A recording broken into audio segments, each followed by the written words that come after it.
दोस्तों आप सभी का स्वागत है आपके अपने चैनल जैक वाला में, जहां पे कि हम लोग बात कर रहे हैं लगातार क्लास 9th को लेकर। विषय हमारा है विज्ञान। इम्पोर्टेंट एमसीक्यू का कर रहे हैं प्रैक्टिस। चैप्टर 6 इसका एक वीडियो मैंने डाला है, ये दूसरा वीडियो है। लगभग हर चैप्टर का दो वीडियो, जिसमें ये दूसरा वीडियो है चैप्टर 6, जिसका नाम है उत्तक। अगर इसे इंग्लिश में बोला जाए, अंग्रेजी में बोला जाए, तो इसी को बोलते हैं टिश्यू। और ये हमारा बाइलिंगुअल रहता है, हिंदी देख के कंफ्यूज नहीं होना है, ये हमारा बाइलिंगुअल है। आते हैं सीधा हम लोग क्वेश्चन नंबर जहाँ से हम लोगों को चलना है। तो पिछले वीडियो में मैंने 1 से लेकर क्वेश्चन नंबर 20 तक का डिस्कशन किया था। आज जो है हम लोग क्वेश्चन नंबर 21 से आगे बढ़ेंगे और 21 से अपना डिस्कशन को आगे बढ़ाने वाले हैं। तो ये रहा क्वेश्चन नंबर 21 आपके स्क्रीन पे फिट। और क्वेश्चन 21 कहता है गैसों का आदान प्रदान उपहारों से होता है। तो किस उपहारों से होता है? गैसों का आदान प्रदान उपहारों से होता है। वो उपहार स्टोमेटा, या फिर हम लोग सिंपली बोलते हैं स्टोमाटा। अगर इसको हम लोग इंग्लिश में प्रोनाउंसिएशन करते हैं तो स्टोमाटा बोलते हैं, हिंदी में इसी को स्टोमेटा बोल रहे हैं। उसके द्वारा ही होता है। अगला प्रश्न आते हैं सीधा प्रश्न संख्या 22। और प्रश्न संख्या 22 आपको दिख रहा होगा आपके स्क्रीन पे। प्रश्न संख्या 22 कहता है कॉर्क कैम्बियम का उदाहरण है। कॉर्क कैम्बियम का उदाहरण है पाव विद्युतक। कॉर्क कैम्बियम जो है ये एक तरह का कैम्बियम टिश्यू है जो कि पाया जाता है। आप देखिएगा तो अपर पार्ट ऑफ द जो आपका ये अगर एक स्टेम बना दे तो इसके ऊपर से जब देखेंगे तो यहाँ पे छोटा छोटा इसका ग्रुप बना रहता है कैम्बियम का। तो cambium upper part of the ये स्टेम, जिसको कि क्या नाम से जानते हैं आपको कमेंट करके बताना है। उसके बाद आते हैं अगला क्वेश्चन प्रश्न संख्या 23। और प्रश्न संख्या 23 है इनमें से किन प्रकारों में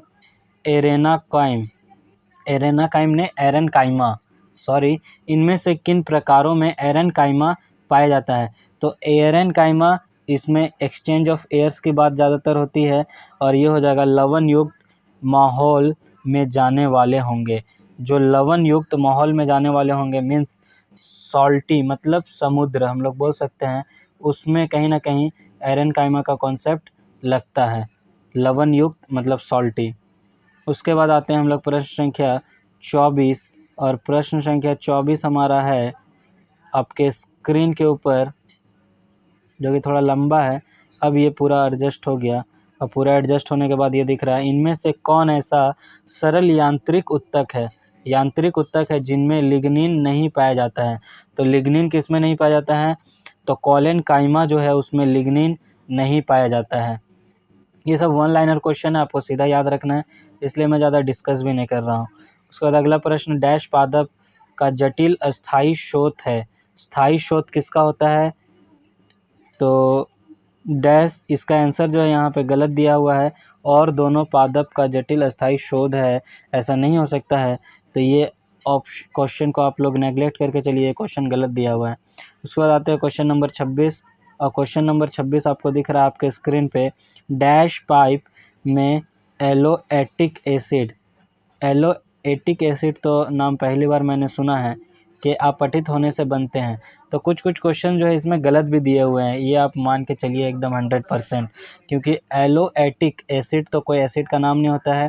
तो ये भी क्वेश्चन हमारा रॉन्ग है। एलोएटिक एसिड तो नहीं होता, एसिटिक एसिड होता तो हो सकता था। जाने दीजिए, इसको भी हम लोग नेगलेक्ट करेंगे।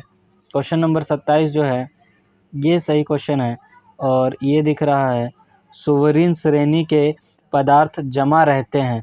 सोवरिन श्रेणी के पदार्थ कहाँ जमा रहते हैं? तो कॉर्क अणु में, आपको भी याद रखना है, कॉर्क अणु में। उसके बाद आते हैं प्रश्न संख्या 28 की ओर। और प्रश्न संख्या 28 कहता है हमारा जटिल उत्तक बनता है। तो जटिल उत्तक किससे बनता है? तो भिन्न कार्य करने वाले विभिन्न प्रकार के संगठकों से। उसके बाद आते हैं हम लोग अगला प्रश्न संख्या 29। और प्रश्न संख्या 29 हमारा कहता है रात में मिट्टी से जल और चमत्कार लवण जाब तक बन जाता है, उसे कहते हैं जाइलम। उसे कहते हैं जाइलम। मिट्टी से जल को ऊपर खींच रहा है, तो दो चीज़ होता है, आपको भी पता होगा पेड़ के अंदर कॉम्प्लेक्स टिश्यू में, एक को बोलते हैं जाइलम और एक को बोलते हैं फ्लोएम। तो जाइलम का काम है सैप को कैरी करना, और सैप का मतलब होता है पानी तथा न्यूट्रिएंट्स को कैरी करना, और फ्लोएम का काम होता है भोजन को एक जगह से दूसरे जगह ले जाना। तो यहाँ पे हो जाएगा जाइलम। उसके बाद अगला प्रश्न है प्रश्न संख्या 30, और ये कहता है नालिक बनाने में भाग लेता है। नालिक बनाने में भाग कौन लेता है? तो फ्लोएम। फ्लोएम जो है नालिक बनाने में भाग लेगा। उसके बाद अगला प्रश्न हमारा है सहकोशिकाएं पाई जाती हैं। सहकोशिकाएं कहाँ पाई जाती हैं? तो फ्लोएम में ही पाई जाती हैं सहकोशिकाएं। उसके बाद है प्रश्न संख्या 32, और 32 प्रश्न संख्या कहता है इनमें से किन में केंद्रक नहीं पाया जाता? तो केंद्रक किन में नहीं पाया जाएगा? तो चालनी कोशिकाएं में केंद्रक नहीं होती है। आपको याद रखना है, चालनी कोशिकाएं में केंद्रक नहीं होती है। उसके बाद है प्रश्न संख्या 33, कहता है जाइलम में कौन सजीव घटक है? जाइलम की बात करें तो उनमें कौन सजीव घटक होते हैं? तो आपको याद रखना है, इसमें सजीव घटक जो हैं वो होंगे आपके जाइलम पैरेन्काइमा, यही इसके सजीव घटक हैं। उसके बाद है अगला प्रश्न, आपको दिख रहा है आपके स्क्रीन के ऊपर, जो कि कहता है म्यूसलेज, टैनिन और रेजिन आइटम वाले टिश्यूओं को क्या कहते हैं? आइटम वाले टिश्यूओं को क्या कहेंगे? तो उसे कहेंगे ग्रांथिक उत्तक, ग्रांथिल उत्तक, ग्रांथिक ने ग्रांथिल उत्तक कहते हैं उन सभी चीज़ों को।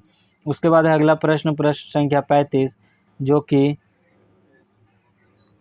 जो कि कुछ इस तरीके का है। अब आपके स्क्रीन पे दिख रहा है साफ साफ। 35 नंबर प्रश्न, अर्थशास्त्री का वह शाखा जिसकी रूपरेखा का अध्ययन किया जाता है। रूपरेखा का अध्ययन किया जाता है क्या है? अर्थशास्त्री का वह शाखा, उसे कहते हैं उत्तक विज्ञान, उसे कहते हैं हम लोग हिस्टोलॉजी। अगर इंग्लिश में बोला जाए तो इसे हम लोग बोलते हैं हिस्टोलॉजी, और अगर हिंदी में बोले तो उत्तक विज्ञान।